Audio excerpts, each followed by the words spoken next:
Hi, today we're going to talk about the essential things that you're going to need when you take your dog for a walk or go to the park. So the first thing is, if it's summer or warm outside, I'm going to want to spray my dog with a non-toxic tick and bug spray. That way he doesn't pick up any pests.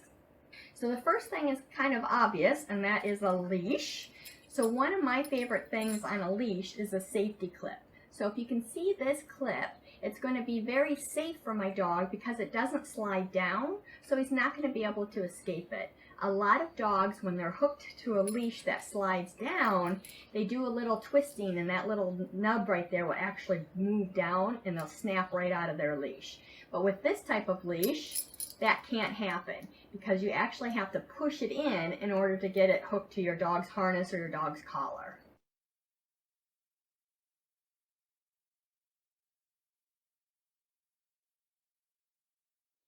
It's not uncommon for these types of hooks, for this spring to start to get loose and even have a little gap in there, which makes it really easy for that to twist and come out. Sometimes it's twisting in such a way that their little snap here gets pushed and that will spring it open as well.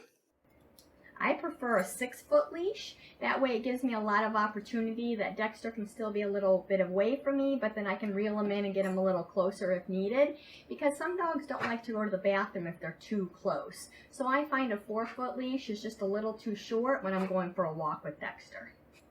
We obviously have to have something to attach this leash to. So I'm a fan of harnesses. The reason I love harnesses is that they're not going to pull on the dog's neck. So there's going to be no gagging, we're not going to cause any neck injury, and we're not going to cause any spine injury. I like front clipping harnesses that the leash gets attached to the chest. That way if a dog's pulling, I'm able to turn them around and get them focused back on me. So I'm going to attach my harness and leash before we go for our walk. The other thing that you might consider when you take your dog for a walk is a long leash. So if I'm going to go to a park that has a lot of greenery, or I'm going to go to a pond that might be a little bit of swimming, then I'm going to be able to attach a really long leash to my dog's harness so that he's still attached and I'm still obeying all the leash laws. This will keep him safe and right there with me. So this particular one is about 50 feet long. That's a pretty long leash. So they come in lots of different lengths, but I do prefer my 50-foot. That way I can always tie it in a knot if it's too long. The other thing that you're going to want to consider when you're taking your dog out for a walk is your safety and your dog's safety in case you run into an off-leash dog or maybe someone not so savory or some other kind of critter. So we have a variety of tools and a variety of options for you to choose from. Some of my favorites include just a regular umbrella. That way I can just pop it open to scare any intruder away. There is the nice stun gun here, an air horn, pepper spray, and citronella spray. So these are just some of the choices to consider. You're going to have to figure out what's going to work best for you and your dog. Then of course we have to have our duty patrol to make sure that we're always being responsible and picking up after our dogs. There's nothing more irritating than picking up your dog's poop while you step in someone else's dog's poop. So we want to make sure that we're being responsible and bring plenty of pickup bags. Of course, we can't go outside without having fresh water for our dog and ourselves as well. So we want to make sure that that water stays nice and cool. So I do like aluminum bottles. That way, again, that water is going to be cool. I also like this one because it actually has a cap that I can pour the water into, and then Dexter's little nose can go right on in here and you can get a drink. If it is warm outside, we want to make sure that we're keeping our dog extra cool. So you can purchase things like cooling jackets. I actually made Dexter his a few years back, and they come in different styles and they have different cooling properties. So with Dexter's, it's actually a cotton material and it has some cooling beads inside of it. So when I get it wet, these beads expand and it helps keep them very cool. This has been very helpful for those extreme days. And obviously on those extreme days, we're going to keep our outings to a minimum, and we're going to try to go in the cool times of the day as well. If it's hot outside, especially if you're going to be walking on any pavement, which obviously if it's too hot for you to put your hand down and hold it for 15 seconds, it's going to be too hot for your dog to walk on too.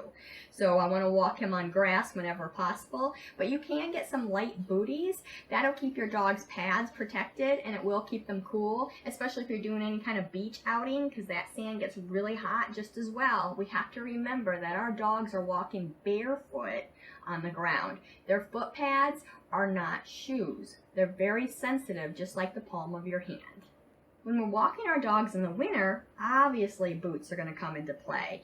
We want to keep our dog's feet warm this time, and we're going to keep the salt and all that yucky stuff out of his toe pads as well by having a nice bootie on.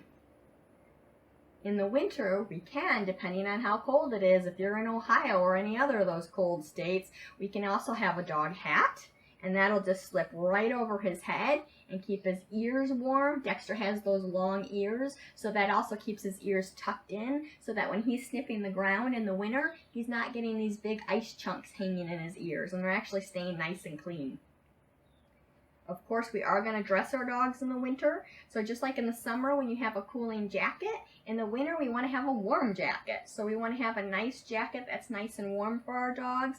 I usually don't like jackets with sleeves. I usually like them where they just go over the head and then strap around the belly. That way he has a lot of movement so we're not blocked. Because sometimes when you get those sleeves on, they're kind of walking like this and they're going to be uncomfortable and they might have some behavioral issues because they can't move as quickly as they'd like to. But it also depends on where you live and how much outdoor activity you're going to have with your dog.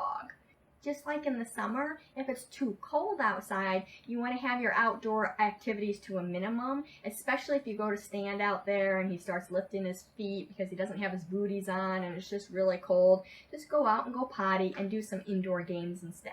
Last, but certainly not least, is when we're going out with our dogs, we want to have some nice training treats for them so that we can reward them for good behavior. We can practice our obedience skills, our come when called, paying attention to us, walking on a leash, ignoring the squirrel, so we can never have too many snacks inside our pockets.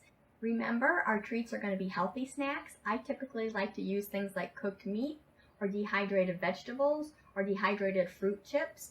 That way I can incorporate those calories into Dexter's daily calories and they're not just additional calories. So hopefully you found some of these tips helpful and I hope you get out there with your dog and enjoy your day.